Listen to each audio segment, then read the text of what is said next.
look over Denver this evening. And if you've been walking anywhere throughout the metro, I'm sure you have stepped in a puddle or two. Oh, absolutely. It's just been dripping all day. Yep. Denver 7 meteorologist Danielle is tracking conditions for us tonight. You guys, you know when it gets, there's all those puddles out there, and then at night, They get icy. they turn into little ice skating rinks. I know. So you still got to be careful because I don't know about you, my backyard faces to the north. We still have snow. Oh my goodness. Hopefully with the coming days and then the nice warmth that's on the way, that should help to move it all out. This afternoon into this evening, we've been watching this storm system overhead.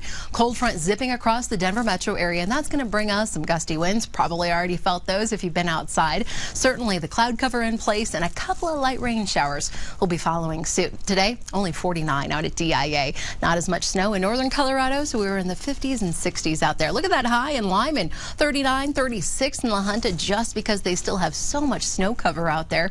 We had 30s and 40s up in the mountains. Looking at your climate calendar, of course, nowhere near that record high of 76, last set back in 1989, and our average is 54, 27.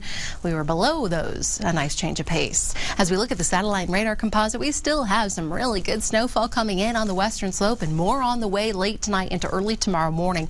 We do have those advisories out for the park, the Elkhead Mountains, the flat tops, potentially about 5 to 10 inches. The higher mountain passes are going to be a little tricky, especially if you're driving late tonight into early tomorrow morning. But this storm system is a fast mover.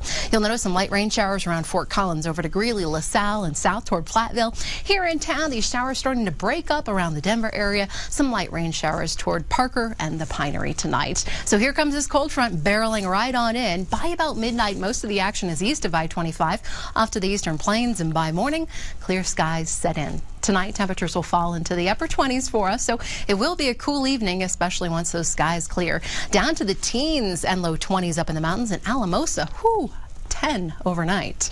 As we look at the future cast, here we are within the next hour or so. Rain showers lingering here in Denver, but not for long. A couple of hours, and then they will scoot off to the eastern plains. Snowfall continues overnight up in the mountains, and then by morning, 7 a.m., there you go. The sun shines back. Should be a beautiful day. Nice traveling conditions out there, too. This takes us to about 6 p.m. You're going to be good to go with just a few lingering clouds later tomorrow evening. Your hour-by-hour planner, nothing but sunshine. Where's the clouds? Not going to be around tomorrow, and temperatures still will be on the cooler side. We'll be sitting in the mid-40s around the lunch hour and then jump into the lower 50s in the later afternoon. Still cooler in Lyman, La Junta in the mid-40s, 30s, 40s up through the mountains and into the foothills. We'll stay in the lower 40s in Douglas and Elbert counties also, just with a bit more snow out there. Again, the great melt continues. Thursday and Friday highs return to the lower 60s with all that sunshine. It's a pretty quiet weekend. We will be tracking a storm in the mountains on Saturday. Shouldn't impact us too much here in Denver. Clouds start to push in on Sunday, and then our next shot for a little rain, possibly some more snowfall stacking up, arrives early next week.